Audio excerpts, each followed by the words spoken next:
Okay, so on the show today, Tracy Brown. So I've been interested in intuitive eating and what's sometimes called the no diet approach for a while. She's, we could say, a trauma-informed, big for me, non-diet dietitian.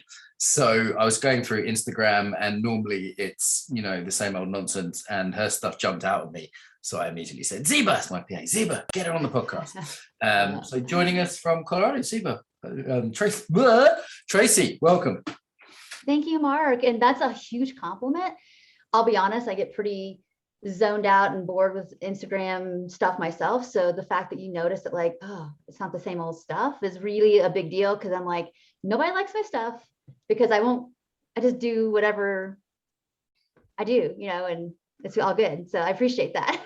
No, it jumped out at me, and you know, I'm interested in the topic personally. Like I've not ever had an eating disorder, but I've certainly had compulsive eatings. I noticed it's one of the things that's sort of behind some other areas of my development, or, you know, I noticed myself eating when I kind of not hungry and stuff. So I'm super interested in this topic. What's going on there? Tracy, let's find out about you a bit. Like, how did you get interested in the body and trauma and food? Like, what was your road in here? Well, as you're mentioning all these really heavy topics, like, I clearly was wired to be like dive to the deep kind of person, but I did have my own eating disorder.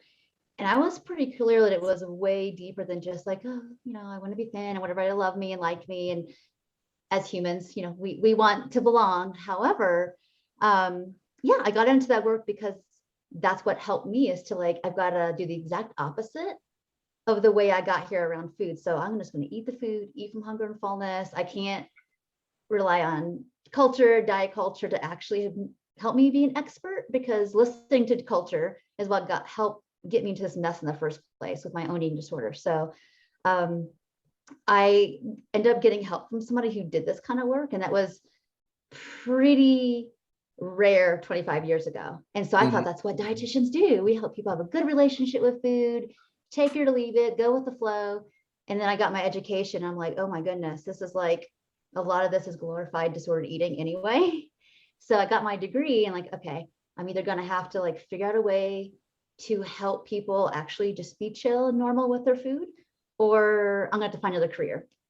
And so that's what I ended up doing. I just jumped through the hoops, got my degree, got my license, and just started studying, like, physiologically, you know, how do bodies really work, and emotionally, why do we eat how we eat? And I got lots of training from other people who learned how to do that. And that's just my story of just kind of creating this, or not creating, I didn't reinvent the wheel, but I learned how to, like, help people have a good relationship with food, just like I did. And accept that we all have different needs, accept that there's genetic diversity. Not everybody is going to eat the same way and look the same way. You're not screwed up, you're not broken, you're not flawed, you're just meant to grow up and be who you're meant to be. The trauma part of it was a subset of some of my clients when I was helping them with their, like, chronic dieting or binge eating or emotional eating or whatever eating disorder they have. Recognize, think, wow, people can really learn how to, like, eat from hunger and fullness with some help interoceptively. It's not that hard. They just need practice and reassurance and all that. And learn about non-diet principles and learn how to accept how your body's made and what you're supposed to look like naturally. But then some people just really get stuck and start looping. They do good, and then the wheels would fall off. And I recognized, I knew something was up. Like, okay, they're dissociating in session, and they're forgetting what we're talking about, and they're really smart, competent people in other ways. Something's up. And then I recognized, oh, they're really revved up. When I'm talking to them, they're not fully here. And so the eating disorder world didn't really educate about that. It's like all CBT, change people's thinking. And I was like, well, this is not helping me. So I started, I think I heard about Peter Levine like in 2011, and I read Waking the Tiger. So about trauma and somatic experiencing, all that. And I just was like, that's it. People are embodied. So we'll come back to trauma. I want to take this right back to basics, because some listeners will know the no diet movement or intuitive eating, some won't. Right. And you know, a normal cultural sort of point of view is like, you know, maybe you try and cut calories, or, you know, avoid sugar, or maybe there's you know, the healthy versions out there, supposedly, you know, the kind of more orthorexic versions. That's of no gluten, no dairy, no sugar, no fun. There's a lot of my friends and counterculture are pretty neurotic about food, I noticed. And or just like the fact that this isn't a logical thing. Like I started lifting weights about 6-7 months ago, and I went to my trainer, who's mostly like a weight trainer guy, pretty basic dietitian. I said, okay, what should I be eating? You know, I want to, you know, kind of build muscle, lose fat, whatever, pretty standard like PT thing. And he's like, look, just eat chicken and broccoli and, you know, lean protein and veg. And like, I knew it wouldn't work, but I was like, okay, I'm going to try and do that. And I just didn't do it. And I was pretty determined, you know, I was like, right, I want to do this. And there's just no way I stuck to what he said. And he was just like, well, just do it. And I was like, yeah, like that's not really helpful. So I'm not lacking cognitive information, right? Like, that's right. That's right. Calories in, calories out. I get it, basic. But it was like there was I realized this whole emotional piece involved that's got nothing to do with even if I'm hungry or not. And most people aren't even in there sensational enough necessarily to notice that, right? Like there is a basic skill of just noticing, hey, am I full? That's right. That's right. So I think we all know, if we're really, really honest, that like food doesn't have to be hard. It's just when we eat a big variety of food, a mix of protein, carbs, and fat, we're probably going to get satisfied. But when we have any kind of deprivation in our systems, whether this is from childhood, from just chronically dieting, honestly, even from telling yourself like, I don't deserve to eat what I like because fill in the blank. It's just going to set up this like kind of fear-based system with food. And it's going to be hard to eat a variety of food if you're feeling like that you can't have what you want and you're under eating either practically, like, so let's say you need a certain amount of calories and you under eat it, you're going to build up a deficit that biologically you can't white knuckle yourself out of. You're going to have to eat more food to heal that deficit. So a lot of people come to me thinking they are emotional eaters, and I'll look at their food and it's like, your deficit's so big that your body's just thinking it's going to die. So it's driving you to eat to fix that deficit. This is not a emotional binge. This is a deprivation driven eating episode. You're not going to be able to do it this way. So if your goal really is health and fitness, you need to actually nourish your body. And it can't be a quick fix kind of way. As I understand it, the basic idea of the no diet movement is that rather than depriving, sort of cutting something out or limiting calories or whatever, it's that you tune into your body and just be kind of in touch with what you really want. That's right. Is that fair to say? This the That's basic fair idea? to say. Yeah. So I'll just do the basic principles. Is that most of the time you want to eat from hunger. Most of the time you're trying to eat when you're good and done. That can be like good and done, and I'll be hungry in 3 or 4 hours. Full, feel some pressure. You might last a little longer than that. And then you trust it, like, oh, time will go by, I'll digest this and I'll get hungry again. And then the other part of it is that if you cut out anything, you're just going to make it more special. Okay. It doesn't mean that, and I've actually challenged people to do this. You know what? People tell me like, oh, if I start eating chocolate or cookies, I'll never stop. I'm like, you want to try? Well, let's do the hunger fullness diet with cookies and see how long it lasts. And if people actually were to do that after, I don't know, 3 goes of it in a day, you're going to be like, oh, I really still mentally like these cookies. I don't want to eat this anymore. I'm like sick of it. My mother worked in the Cadbury's cream egg factory in Birmingham when she was a student. Okay. And she was allowed to eat as many Cadbury's cream eggs as she would like. And this is the 60s where there wasn't quite so much chocolate and sugar around. And she said this was a dream job for about 2 days. That's right. And then she said after that, she would eat maximum 1 a day. And because she just was in a chocolate factory and she could eat as many as she wanted, and it was totally allowed and it was encouraged. And she just like, I just don't want to eat a load of them anymore. So the fancy scientific word that they've done lots of studies on people with is habituation. When something's available, the shine wears off, right? When it's special and secret and not allowed, you can't stop obsessing about it, basically. And you get it while you can because it's the last, you're not supposed to eat it. So it creates this Last Supper syndrome. I got to get it while I can and I'll be good again tomorrow. Yeah, So yeah, that's a problem. That's a problem in marriage, but that's another podcast, Tracy. So I got you. However, Same so biologically, though, eat from hunger and fullness, eat a variety of food. And most people think that intuitive eating means you don't care about your health, you don't care about nutrition. That's not the point. That's always people's like, you're always going to get like objectors to it, but it's because they're afraid of trusting themselves, not because it actually doesn't work. It's because set aside some of the nutrition rules you got for a second and learn how to trust your body again. You will want to eat a variety of food, but you try to put the cart before the horse, or the horse, horse before the cart. Is there a case though that we're sort of a little bit wired to eat more than is healthy? Like we have some evolutionary background, like most of our ancestors were sort of starving half the time, right? Like, I've lived in countries with food scarcity, and it wasn't that long ago in Europe there was food scarcity, World War II and before, really. So is there a case that like, the problem is that we're in this environment, like I go into a shop and most of what's in there is high fat, high sugar, like I was in a shop last night and I just went, it's big shiny packets, with marketing adverts, and it's right there in front of me.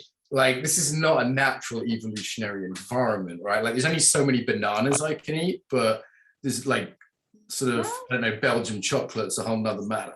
Yeah, well, Mark, true all of that. And all I know is from the experiences I've had with myself and thousands of sessions is that when people heal that food insecurity, I have lots of people who come to me who've like legitimately had food insecurity, like not enough food growing up.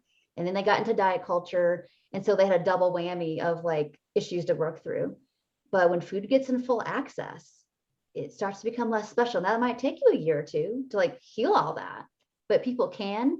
It's just that, we don't like to do emotional discomfort very much, and that's where some of the embodiment work can be helpful and the nervous system health regulation work. But the reality is their drive to eat all the food will diminish when the food's available. It just takes time. It's like, it would be like feeding a person who was an orphan or had just like, when a lot of times when I have clients who've gotten adoptee children from countries that they legitimately they were starved. They did not have enough food. The first couple of years of their lives, food's a big issue. They want to eat all the candy, all the quick energy food because their little bodies were deprived. They're making up for all that deprivation, but there becomes an equilibrium moment at some point. It's just not in our very like health as God Western cultures. That makes us really uncomfortable to like live out that process. So are there like skills you teach people, like just noticing if they're hungry, totally. like work on that? Yeah, they're really, really in the weeds, basic stuff. Like you wake up in the morning, check in with yourself. How are you doing? Hungry, full, sad, buzzy, revved up, checked out. How are you doing? Over and over and over again, and creating a landing pad for that too. Like really helping people with the sensory work slow down to like, if you're having a hard time slowing down, let's work on that. Because sometimes slowing down is the scarier part, not the hunger fullness work. It's like, I slow down and I feel these feelings. I'm out. I'm either going to eat or not going to eat because I can't handle that. Though that's one of the biggest barriers to intuitive eating. It's not like the cognitive.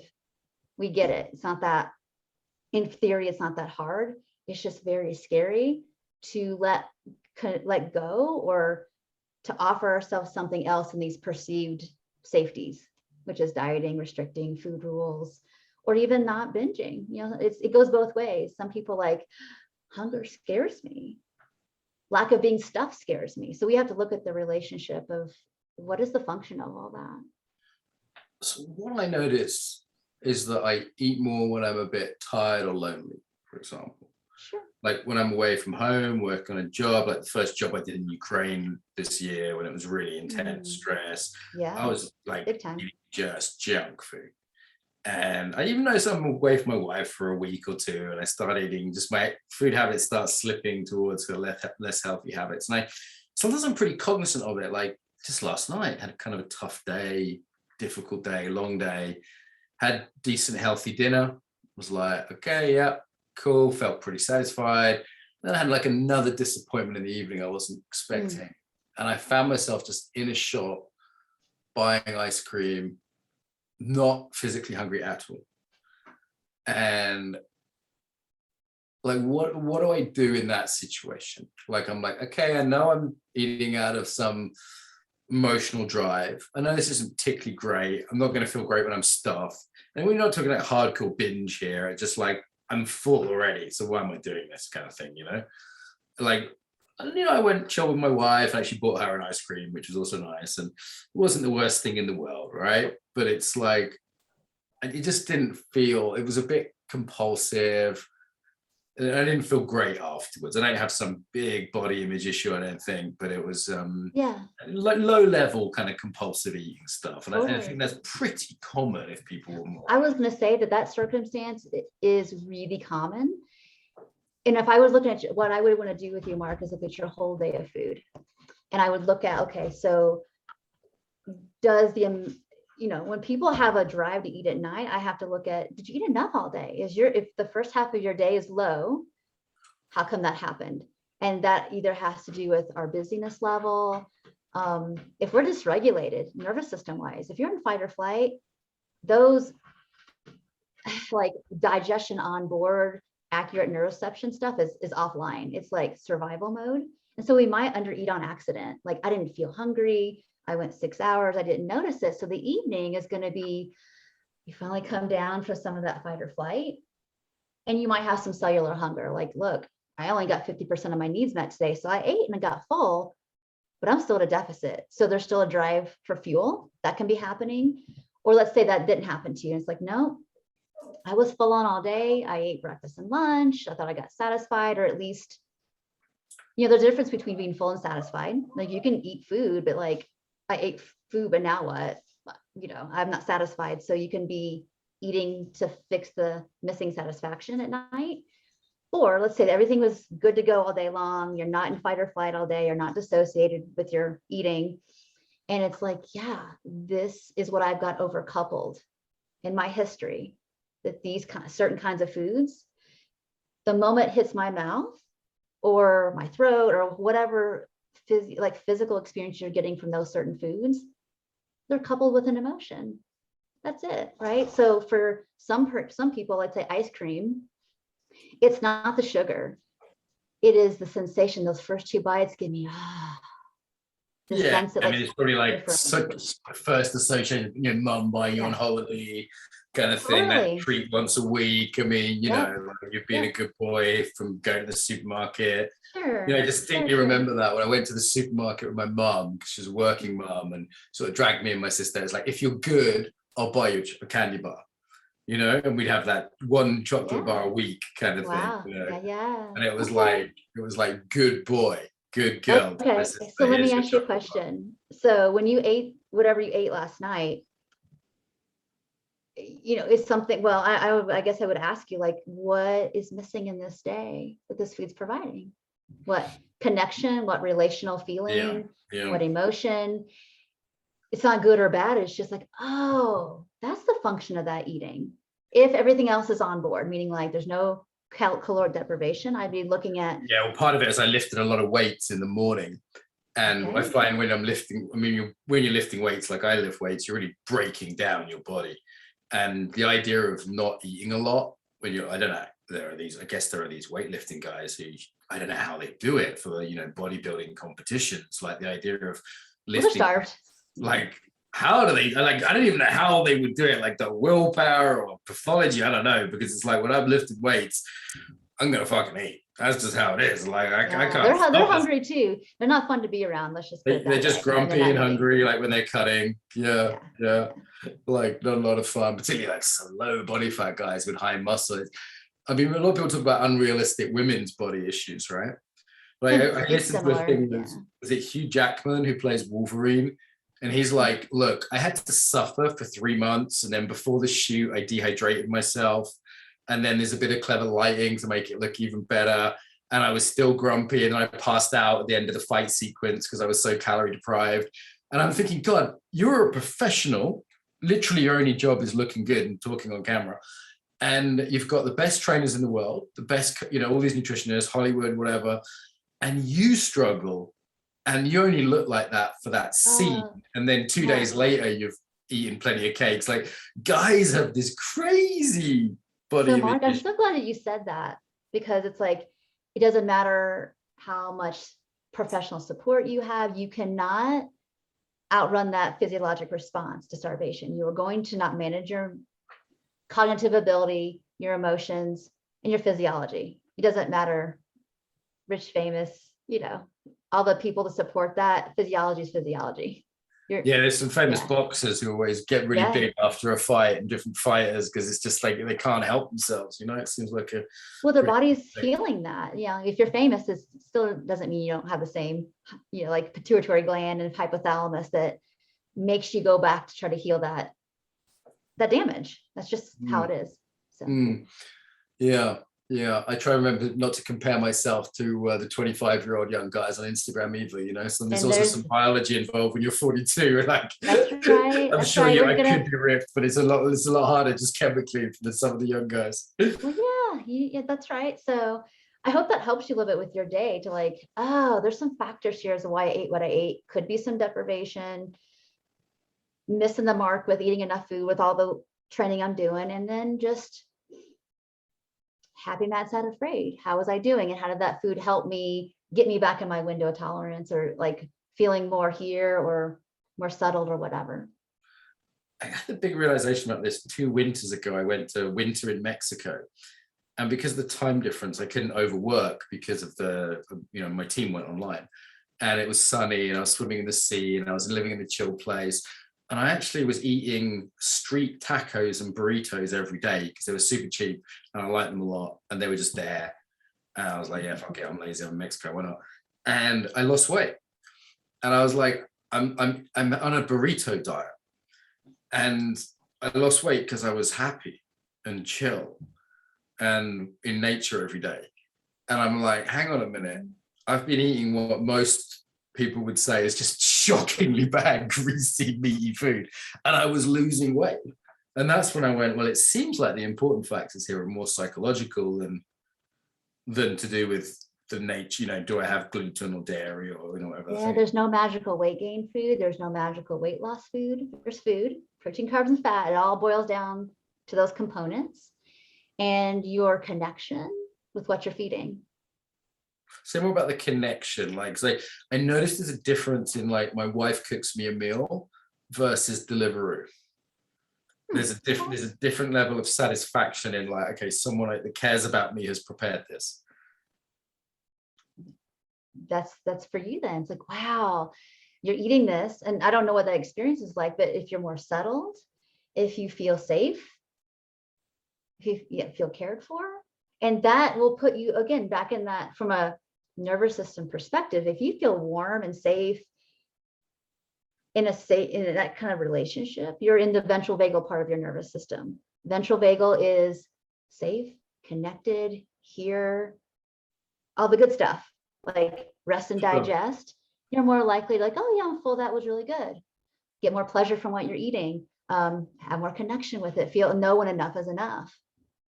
Yeah, just very simply not rushing is a big one, right? Like, and not rushing. That's right. Just being able to be present versus, doing emails, all the clicks and the glimmers and all the things. It's just like you're just more present to it and more satisfied.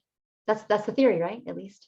Food has all these layers, and maybe let's talk about the trauma piece a bit more. Like, one thing I noticed, like, I've traveled the world, and the more traumatized the country, the more people insist on feeding me.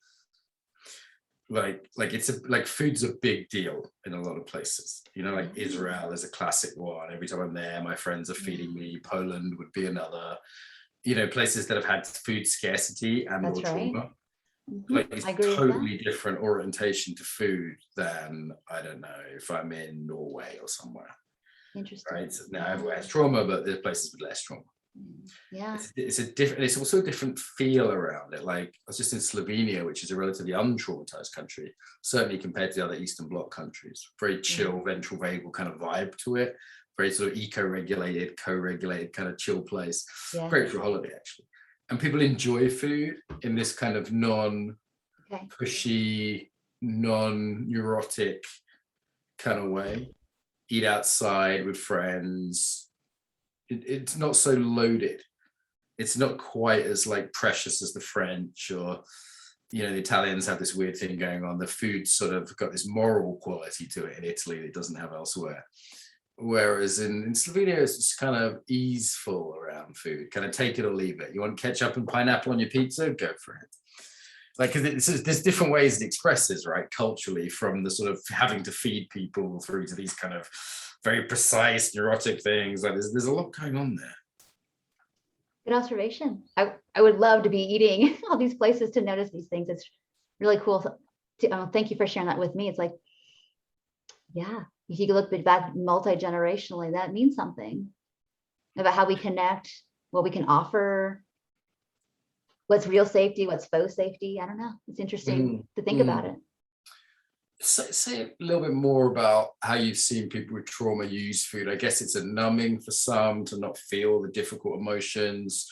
You know, for others, it has a safety association. Like, what is that connection in traumatized clients and food? Well, so it can go any way you can ever possibly imagine it, depending on the person's experiences. So if you're in sympathetic, you're just as likely to binge, let's say, as if you're in dorsal. So dorsal is like that, the part of our nervous system that, okay, I couldn't fight or flight. There was no safety available. So I just had to hibernate and check out. Sometimes people eat to feel themselves because it's a pretty lost kind of hard way to exist if you're just holding up all the time. And sometimes there's a limit to which you can tolerate that. And so you might eat to like actually feel you have a body, to feel you exist, to feel something. I think I'm like that with chili. I like that with very hot food. It's like, oh, I'm alive, something like that. You know? Right there. And so if you're really, and that might be bringing you up out of a little bit of, dissociations are really wide range. It's anywhere from feeling kind of blah and a little like, how did I drive home? I don't remember getting here, to like full on, I lost time and derealized. So people can eat for all kinds of ways to help them just feel something different, change your state. People can eat or not. All these places eat or not eat. I'll give you an example. So if you're chronically unsympathetic and there's no safe home base to land in, you might be eating again to like bring yourself down, just up out of that high activation because you don't want to have a panic attack, or you weren't allowed to feel your anger. You're eating to like push that back down because that wasn't allowed. It's not safe. Or you could be eating again to feel something, or the opposite, not eating because it's like, I can't feel this, anxiety, being afraid is not allowed. So if I don't eat, the less I eat, the less I feel, the smaller the container gets. Basically, your body's the container of all these experiences. So a person who restricts or chronically diets or obsessive compulsive with food, or ARFID, which is like, people call it picky eating, but really it's fear of food. Sorry, what eating?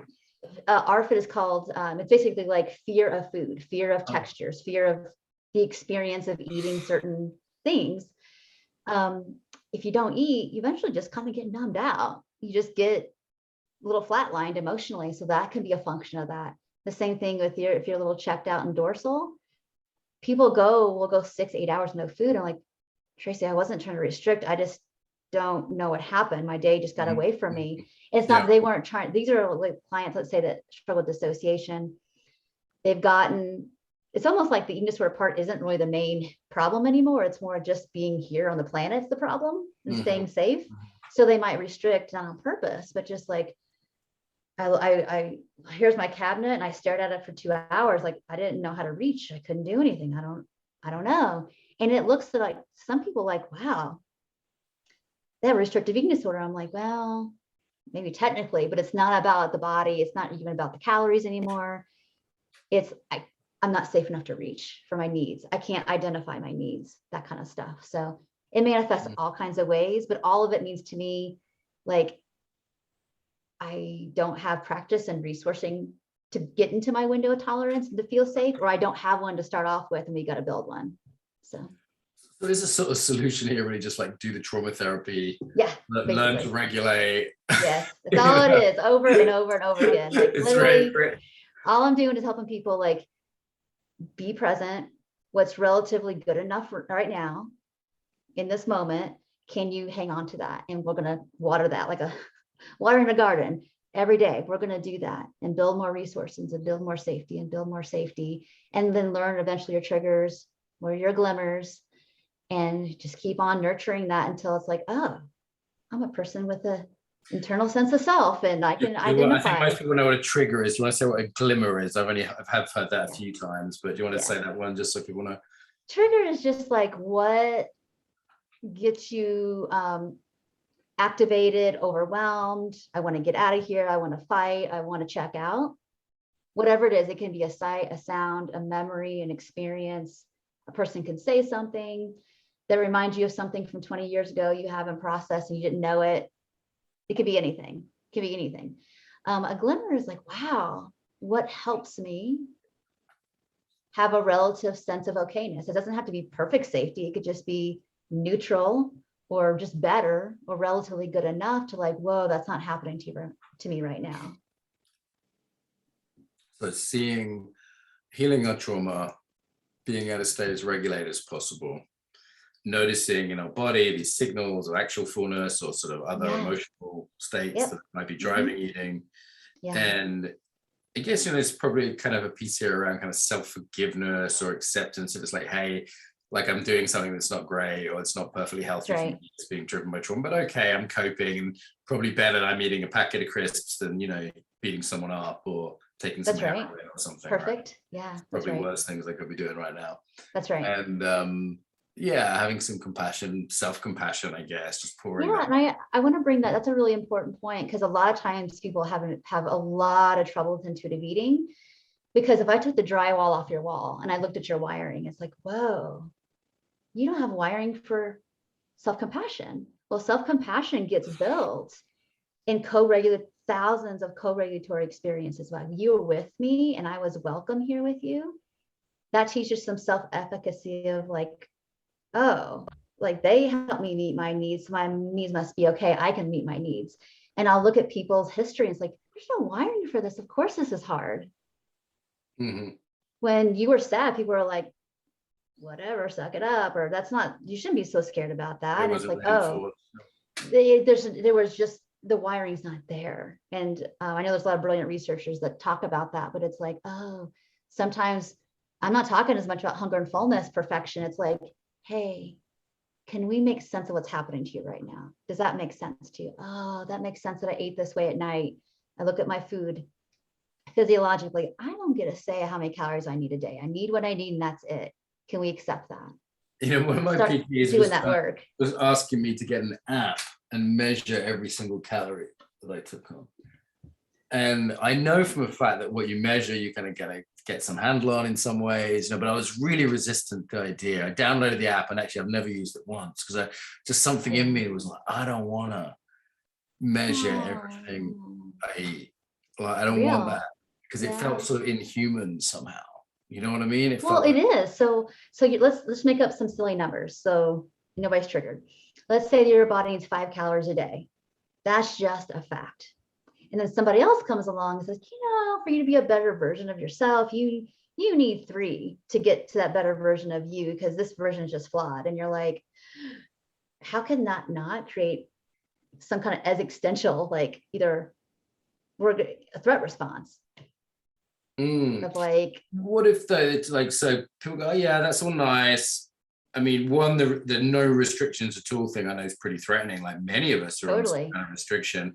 So I would let's take out medical things. Let's say you've got a nut allergy or whatever, right? You're gonna die if you take it. But then there's this whole middle ground of stuff that I just go, well, I feel a bit bloated if I have bread, right? So I generally cut out bread. But is it like I don't make that a rule, but like I'm just in touch with the fact that when I eat it, I just don't feel so good, so I stop wanting to eat it. Like I'm just like, you have agency now, because it's not a rule. It's like, if I eat bread 3 times a day, pretty bloated, that's uncomfortable. So let's see, 1 time a day, how's that work for me? So it's not a rule that I never eat it again. It's like, what is the capacity of my body with this food at this moment in time? It might be different in 5 years. It could be worse. It could be better. Not worrying about that. It's not an all or nothing thing. How much can my body do? And you still Still, did yeah. experiments like, hey, what would happen if I cut out Yep. dairy for a month? Like that's still a kind of imposed rule, right? Like, for example, my sister has very dry skin, but when she avoids dairy, it's just a lot better. But she would never know that intuitively. It took her like a month Right. or two to figure Yeah. So intuitive eating isn't like this lack of common sense of like, let's experiment and try some stuff and see if you can improve your situation. But you really have to look at where you're at emotionally. For some people at the beginning of their journey, even if it's good for them, they can't do it yet. This is more for people who have more nervous system health capacity to be like, you know, my skin is just like alligator. I think it's food related. I'm not positive. I don't want to get religious about it, but let's do a 3-week experiment and see what happens. And then add it back in like you would any short-term thing to figure out where's the edge. Now you know. What I noticed is I'm happier when I eat vegans. Like if I kill and eat vegans, like it just like I don't know why. So it's just one of those things I have to hunt and kill vegans occasionally just for my own. But no, I'm with you. Make it so not too straight. And I know a lot of people can listen to this and go, yeah, that's all right, but I want to lose weight. Yeah. Because So we are everybody in else in obese Western culture. Many of us are carrying around. I have that, you know, a little bit of a belly. I'm kind of in the gym going, I got stronger recently. And, you know, I since learned like gaining muscle and losing fat at the same time is very difficult. There are people who can do it under certain circumstances or on certain drugs, but, you know, it's like I gained the muscle, but I gained a bit of belly with it because my appetite just went up, but I didn't want to fight it too much. So it's like, I'm stronger, that feels good, but I'm a bit chubbier and that doesn't feel so good. And I just don't like kind of how it feels in my body. And I don't think I'm super vain about it. I'm not like, you know, not taking my top off on the beach or anything. But I'm like, yeah, I could probably do with having less of that belly. Like, then that part of me goes, yeah, if I do this intuitive thing, it's not going to work. Yeah, I'm going to end up fat with let's go. You know, it's cross purposes, right? It's like you gotta, you know what? I always ask people, what's your why? Of course, like how come you lose weight? Who says what's going to happen? You really got to look at the fantasy of, oh, if I get to a size whatever, then I'll be happy and I'll have no problems and everybody will love me. And I'm like, maybe. Then what? You got to keep that up to earn that love, right? Versus like be embodied, be agency, have an internal locus to control about who you are. And then if you are doing intuitive eating and your body changes, so be it. There's other. It's tough. I mean, this is a lot of hundreds of years of conditioning now we have around like thinner is better, fatter is terrible, and you can't be happy unless you get the former and avoid the latter. And you just have to look at your life. Is that really true? Yeah, for sure. Like if I think of the happiest period of my life, it probably wasn't when I was the skinniest. And yeah. It's a hard thing. This is the hardest part because people really don't argue with me ever about intuitive eating in terms of like the freedom and like they actually eat better long-term over time by not having restrictions because they, you know, you get more in touch with like, we're very fortunate in Western cultures to have a variety of food and access to that. So we don't really get bored with your eating and you don't really overeat when you're doing this process.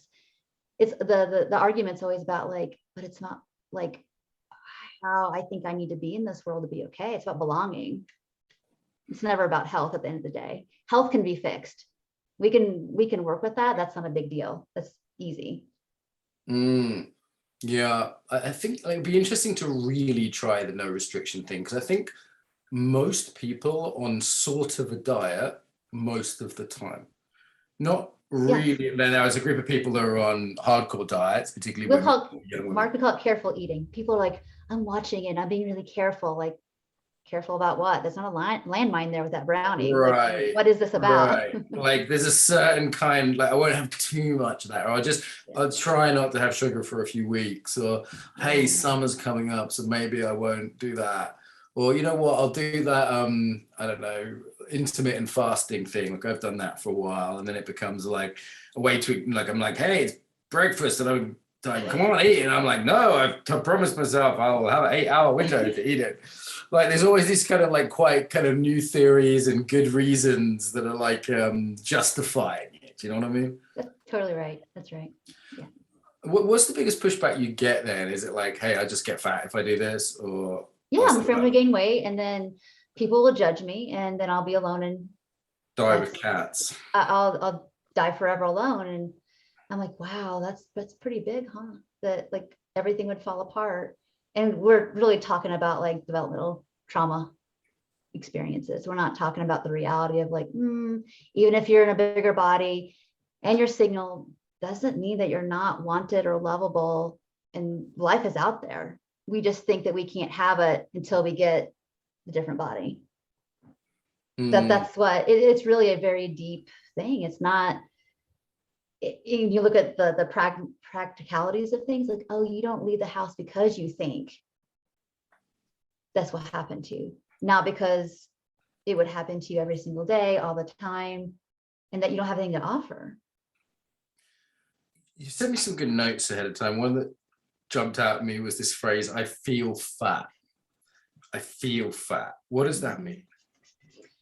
So I hear that all the time. It doesn't matter if somebody's 50 pounds, 500 pounds. It's because of this cultural conditioning.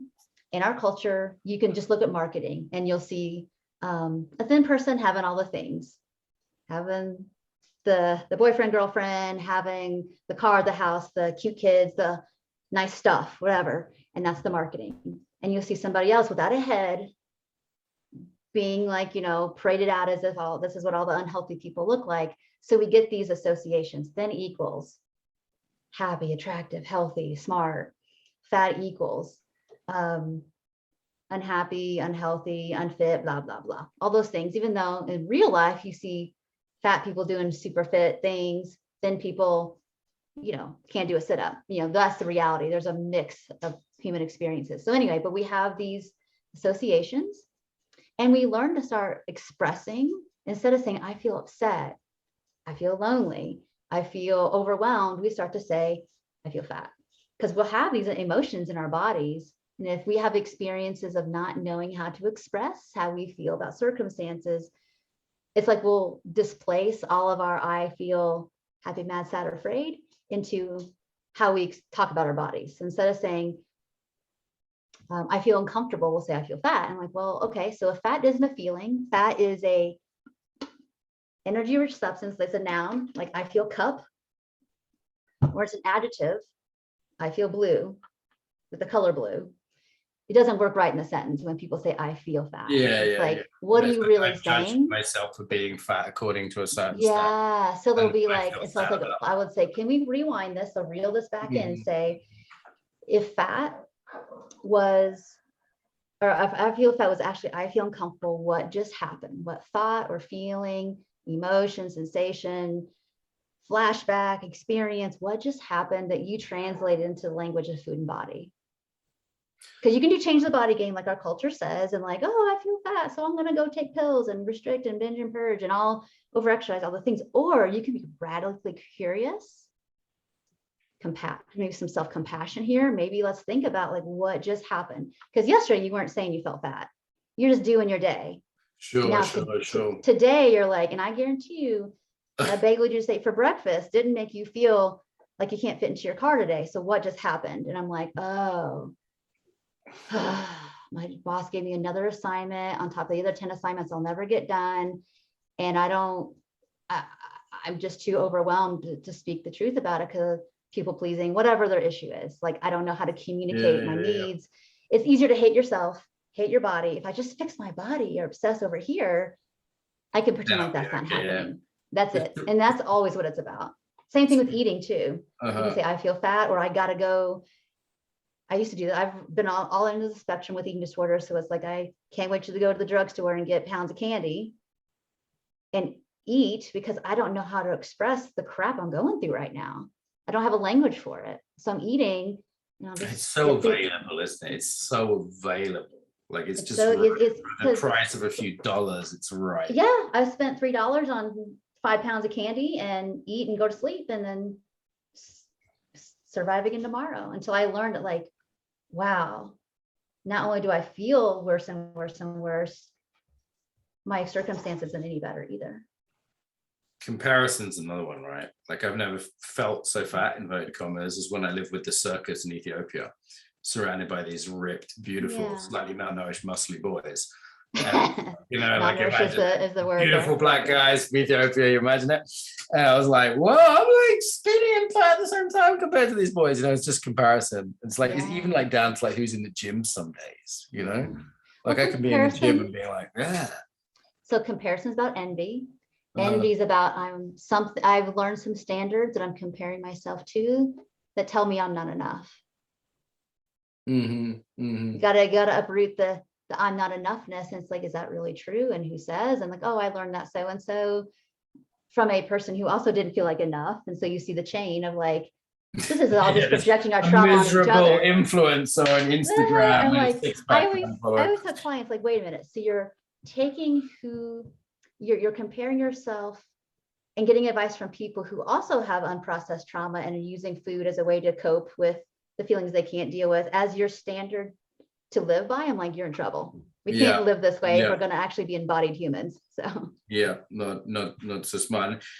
Like shame comes with the body for so many people, but also pride, right? Like people don't talk about that one so much, you know, like, you know, I kind of started to grow these bad boys, you know, like in the gym the last 6 months. And it's like, you know, part of me is like, yeah, look at my arms, check me out, you know?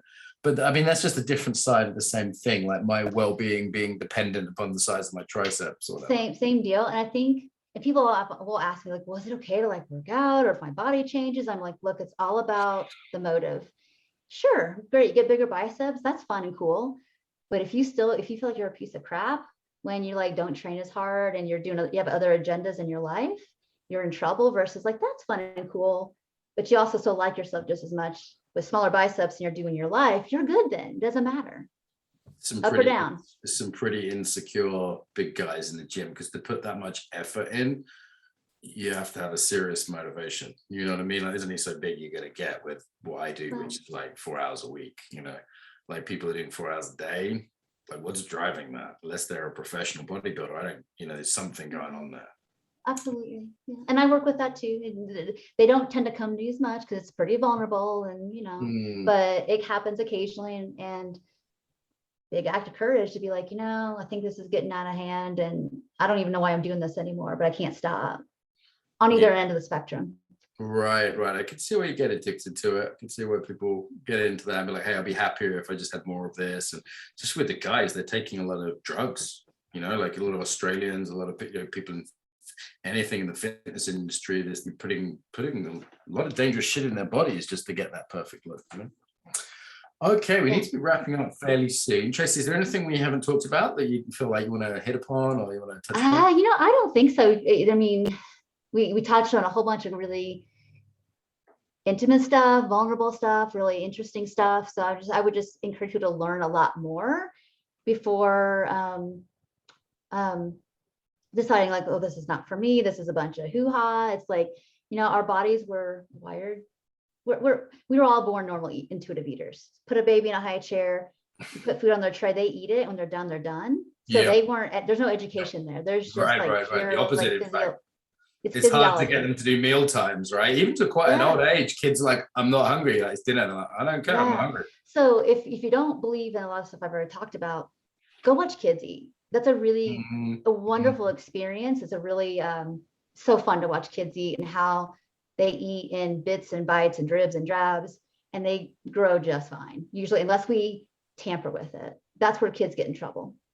So when we're trying to like push our adult stuff on them, is where the ruthless stuff starts. So watch some kids eat, and then read some books and listen to some podcasts, and just see like, Is there any sort of big names that people you recommend in this space? And then we'll finish obviously with your own resources.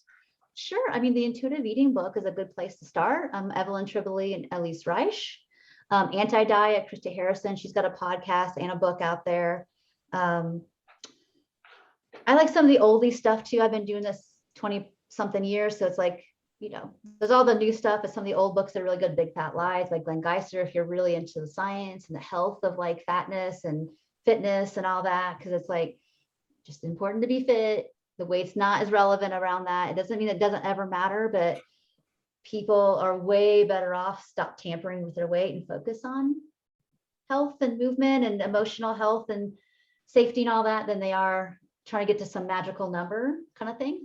Those are good places to get your mind wrapped around what's going on. And then who are the least like annoying? Because you're like the least annoying person I think I've met in this space. There's an English lady that we had on the show years ago who was pretty good from the Beyond Chocolate organization. But a lot of the people I find in this space, like, they're like, because you're worth it, you can eat what you want and be free. And just from a sort of European sensibility, I want to like, like who's not annoying in the space, because you're not annoying, and I really like that. Well, I do a lot of videos. I just try to teach. I get to the root of things pretty quick. I don't mess around a lot with like, oh, diets don't work. It's like, we all know that. You're on YouTube. I'm going to find you on YouTube. Okay, so I've got like, what do I put in? Tracy Brown food, like what's gonna Tracy Brown RD, and you'll get like ad nauseum videos of like all kinds of topics that nobody else wants to talk about, because getting started with working through your food. I'm going to download that one. I've got the fancy YouTube where you can download stuff. I highly recommend that to the whole world. But I'm going to download Intuitive Eating in a Diet Obsessed World. There's not so much for guys, I find, on this topic. So there's a guy named, there's not a lot for guys, but Aaron Flores. He's a guy in California, and I think he had binging disorders, recovered. He's a dietitian that does this work. Dietitian who dropped the diet, Aaron, Aaron Flores.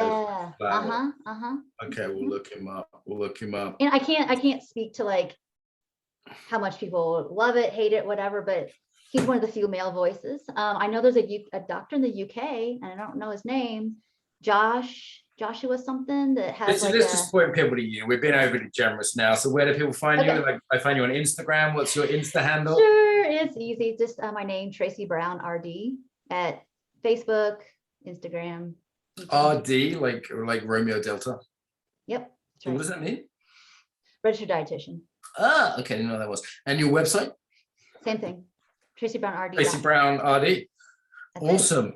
Well, Tracy, I found this personally helpful, and it's quite a personal topic, since I feel a bit vulnerable sharing about the stuff, and it's nice to have a conversation about it. You went right in there. Real shit, it's real stuff. You went in there. I'm like, well, I can analyze and decode this all you want. I don't know how far you want to go. So I just want to say, lastly, I wouldn't recommend eating a vegan because they don't have enough meat on them, but you can floss with most vegans. And if you are going to eat someone like one of those nice paleo boys from the gym, if you are going to, if you are on the cannibal diet, that's the people I'm going to recommend. Okay. So Tracy, it's been a pleasure. Stay in touch. You're always welcome to message me, and I'll definitely be looking up some more of your stuff. So I really appreciate your time today. Mark, likewise. Thank you so much for having me. Have a good one. Pleasure.